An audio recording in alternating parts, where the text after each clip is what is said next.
So here's an alternative perspective. A view of God's sovereignty that incorporates flexibility. And this view, God is immutable in his God-defining attributes, immutable in love and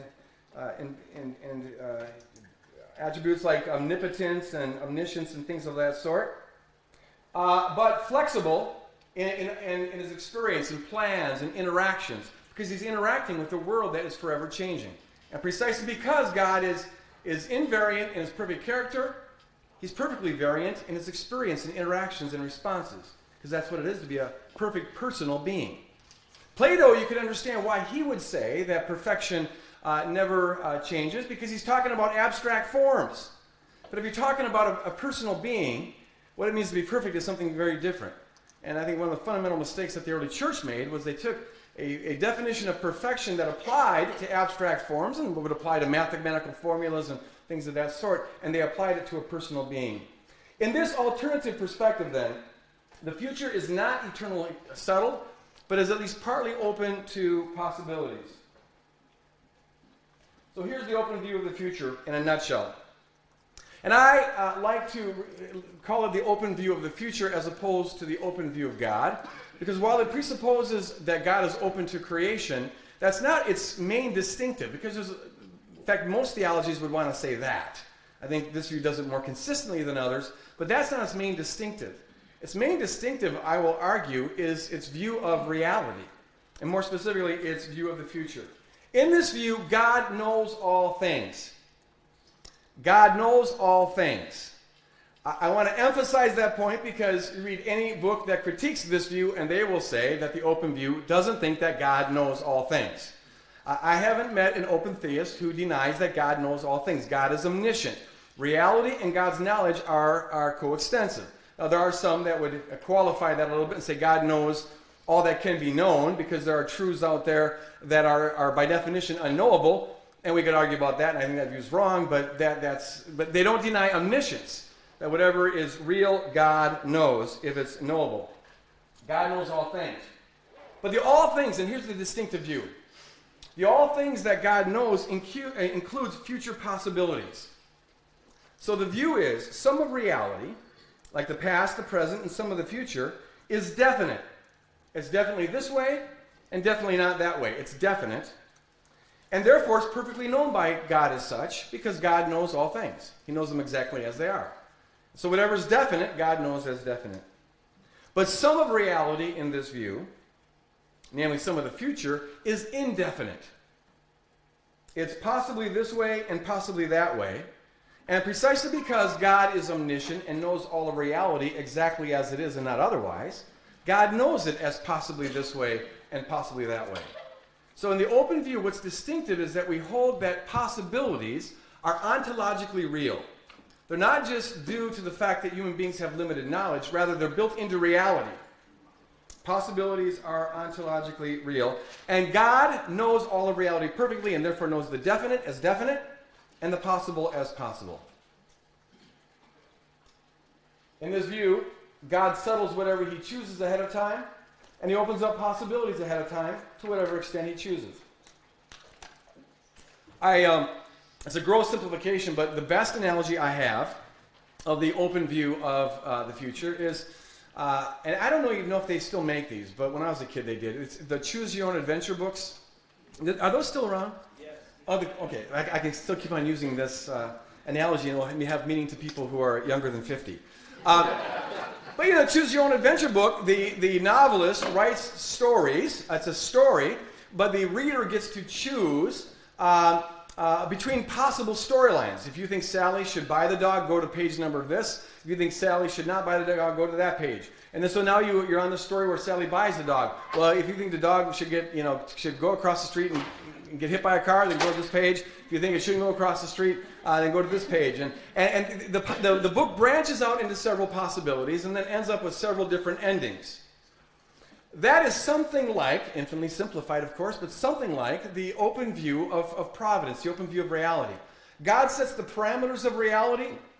He sets the parameters within which spontaneity and creativity and free decisions can make, human, angelic, and and down to quantum particles. There's a determinate structure to reality, but within the determinate structure of reality, there are possibilities that can get played out. There's a number of ways this thing can go.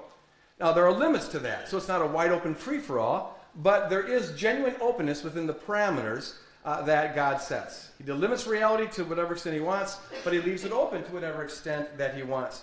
This is why I really think that openness theologians make a mistake when they say that God doesn't know the future.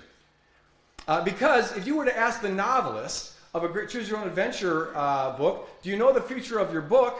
The novelist should say, well, of course I do. I wrote the thing. Now, do you know which future the reader is going to choose? Well, no. But you asked me a question about the book. And so I would want to say, yes, God knows the future perfectly. And the future partly consists of possibilities. And that's why he knows the future partly as a realm of possibilities. Some would disagree with that, but I give them the right to be wrong if they want. Let's move on. Okay, this is a very important point, and then I'm going to get into some of the reasons why people hold to the open view. But I would argue, and I think most openness folks would argue, that God is infinitely intelligent. There's no upper limit to his intelligence, and therefore he can anticipate each possibility as perfectly as if it was a certainty. And I think this is a very important point. The reason is that I used to be puzzled. Up until maybe 5 or 6 years ago, I was always puzzled how very smart people seemed to have trouble understanding this perspective. And people that I know are very smart and can figure stuff out. They would keep on charging the openness view of making the same mistakes. Even if we answered it very coherently, they keep on repeating it over and over again, and they keep misrepresenting that. And at first I thought, are they intentionally trying to caricature the view? And maybe there's some of that going on.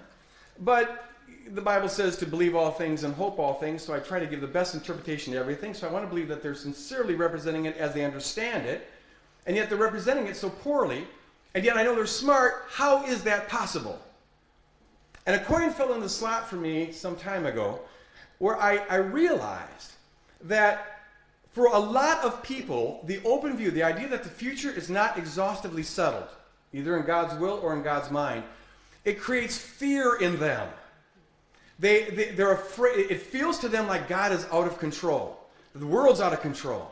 How do you know he's going to win in the end? How do you know that he can bring good out of evil? You know, what if he gets caught off guard and the whole cosmos takes a left turn and Satan does something radically he didn't anticipate and, you know, the whole world literally goes to hell in a handbasket. And there's this kind of terror that descends on some people. The idea of God at least foreknowing, if not preordaining the whole of the future, is for many people a real source of security. And I also know that it's impossible to really learn something that you're terrified of. Once your amygdala kicks in, your fight or flight reaction is in place, and your neocortex is doing very little activity. And this is why I now, whenever I go to speak to an audience that is potentially hostile, and back in those days, in the 90s, almost every audience was hostile, but I first have to put them at ease, and I do it with this infinite intelligence argument. And here's the argument in a nutshell. The reason why you and I have trouble anticipating possibilities as effectively as certainties. In fact, we can't anticipate possibilities as effectively as we do certainties. The reason that's the case is because we're finite in intelligence. We have a limited amount of intelligence to go around. Some of us more limited than others for sure, but all of us limited.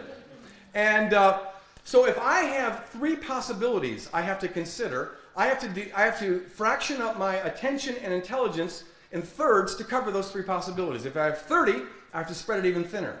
Whereas if I only have one thing to pay attention to, well, I can be preparing myself for that all day long. So we're less effective at anticipating possibilities than we are certainties. This is why, if you're playing chess, it's a lot more stressful if it matters to you than if you're working on an assembly line. Because in a chess game, you've got to anticipate all the possibilities. They might move there, and I don't have to move here, and then I might move there, and there's all these possibilities you have to consider. Whereas if you're working on an assembly line, you know that the bolt goes in that hole all day long. And so you don't stress out over that.